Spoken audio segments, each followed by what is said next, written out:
बागेश्वर धाम की घटना ने पकड़ा नया तूल। आखिर क्यों सभी राजनेता इतनी यात्रा करते हैं अलग अलग बाबाओं के धाम की? क्या यह कारण राजनीतिक है या धार्मिक? इतिहास में हर बड़े राजनेता का किसी न किसी बाबा के साथ कोई कनेक्शन जरूर रहा है, चाहे वह इंदिरा गांधी हो या फिर नरेंद्र मोदी। तो क्यों है भारत में बाबाओं का इतना खराब इतिहास? क्या धीरेन्द्र कृष्ण शास्त्री भी उसी फेहरिस्त में शामिल हैं जो बाबा सजा काटने को मजबूर हो जाते हैं? पिछले काफी समय से बागेश्वर धाम का नाम भारत भर में छाया हुआ है। इसके पीछे उनके द्वारा किए गए चमत्कारों का बहुत बड़ा हाथ है, परंतु मैं स्वयं इस बात को स्वीकार करते आए कि वह कोई चमत्कार नहीं करते। उनका मानना है कि वह स्वयं हनुमान जी के भक्त हैं और हनुमान जी ही उन्हें रास्ता दिखाते हैं, जिस वजह से वह लोगों के दुख के बारे में जान पाते हैं।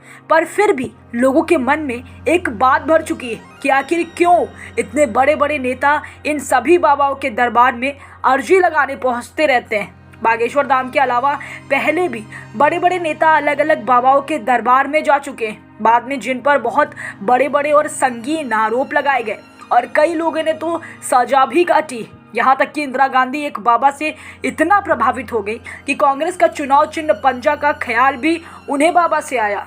आखिर क्या रहा है भारत के राजनेताओं और इन बाबाओं का संबंध? इतिहास से ही ऐसी परंपरा क्यों चलती आ रही है? क्या यह कोई नेताओं द्वारा किया जाने वाला पब्लिसिटी स्टंट है या नेता भी भक्त बनकर उसी प्रकार से बाबाओं को फॉलो करते हैं जैसे कि अन्य व्यक्ति? यह सभी बातें जानेंगे हम इस वीडियो में।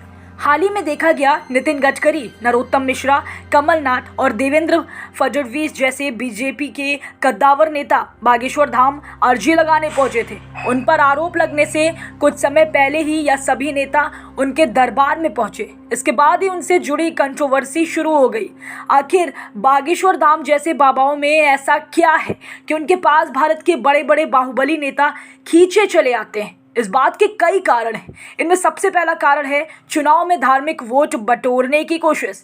भारत में धर्म लोगों के लिए बहुत ज़्यादा मायने रखता है और लोग धार्मिक कारणों से इन बाबाओं से जुड़ते हैं। ऐसे में भारत में बहुसंख्यक समाज के धार्मिक लीडर्स उनके लिए वोट दिलाने का जरिया बन सकते हैं। बागेश्वर धाम में जब यह नेता पहुंचे तो इन्होंने हिंदू जनता को एक संदेश दिया कि वह भी धार्मिक क्रियाकलापों में विश्वास रखते हैं। ऐसे में वह जनता जो धर्म कर्म को बहुत मानती है वह इस प्रकार के कदमों से काफ़ी प्रभावित होती है और बागेश्वर धाम इस समय मीडिया में भी छाए हुए हैं। ऐसे में वहां पहुंचना नेताओं के लिए एक फ्री पब्लिसिटी के होने जैसा है। इन सभी कारणों से नेता निरंतर ऐसी जगहों पर जाते रहते हैं। इंदिरा गांधी भी ऐसे ही एक बाबा के दर्शन करने पहुंची थी।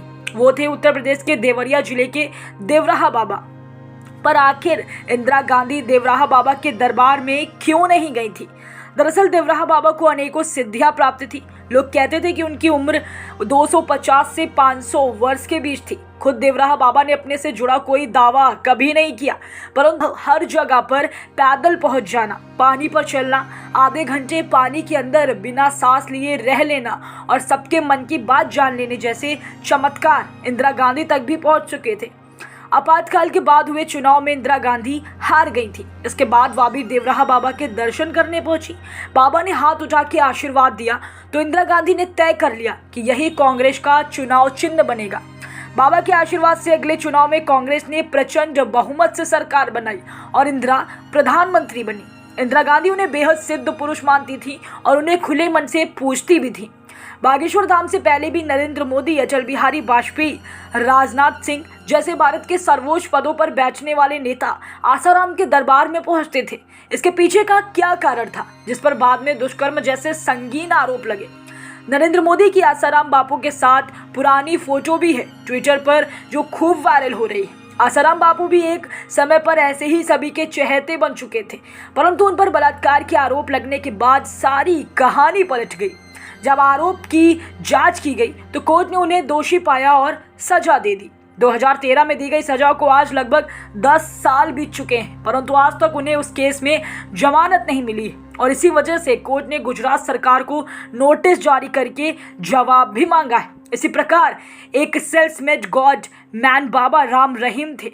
बाबा राम रहीम के पैरों में पंजाब और हरियाणा के नेता सर झुकाते हैं, लेकिन वह भी बड़े बड़े कांडों में सजा पा चुके हैं। भारत में यह परंपरा क्यों चल रही, नेताओं को इसका क्या लाभ मिलता है? इसका सीधे शब्दों में जवाब होगा वोट बैंक पॉलिटिक्स। भारत की मेजॉरिटी जनता को रिझाने के लिए राजनीतिक लोग ऐसे चुनावी स्टंट करते हैं। लेकिन सवाल अगर ये है कि आखिर क्यों जो बड़ा बाबा बनता है वह जेल की सजा काटने को मजबूर हो जाता है, तो इसका जवाब होगा कि ज़्यादा नाम और शोहरत आने के बाद इस तरह का धार्मिक पाखंड करने वाले लोग सही और गलत का फर्क भूल जाते हैं। यह भी सच है कि सभी बाबा ऐसे नहीं होते। कुछ ऐसे बाबा भी हैं जो वास्तविकता में बहुत सिद्धि प्राप्त करने के बाद ऐसे चमत्कार करने में सफल हुए। इस सिद्धि की प्राप्ति को कभी झूठ की बुनियाद पर नहीं बनाया गया था। ऐसे जितने भी सिद्ध पुरुष हुए उन्होंने कभी अपने चमत्कार को साबित करने की कोशिश नहीं की। वह सादा जीवन जीते थे और स्तुति करते थे। पर जो लोग नाम और शोहरत के लिए काम करते हैं वो धीरे धीरे गलत कामों में लिप्त हो जाते हैं, जिससे उन पर इस तरह के संगीन आरोप लगते हैं।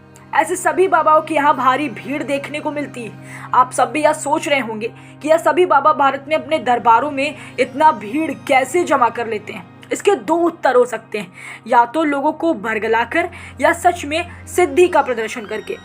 सिद्धि हर किसी के बस की बात नहीं, इसलिए ज़्यादातर ढोंगी बाबा बरगलाने का रास्ता चुनते हैं।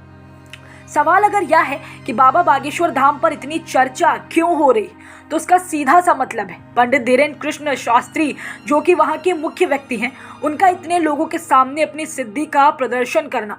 इसके अतिरिक्त उन पर धर्म की राजनीति भी की जा रही है। दरअसल बागेश्वर धाम के धीरेन्द्र कृष्ण शास्त्री हिंदू लोगों का धर्म परिवर्तित करने वाली एजेंसियों के खिलाफ बहुत मुख्य रूप से बात करते हैं।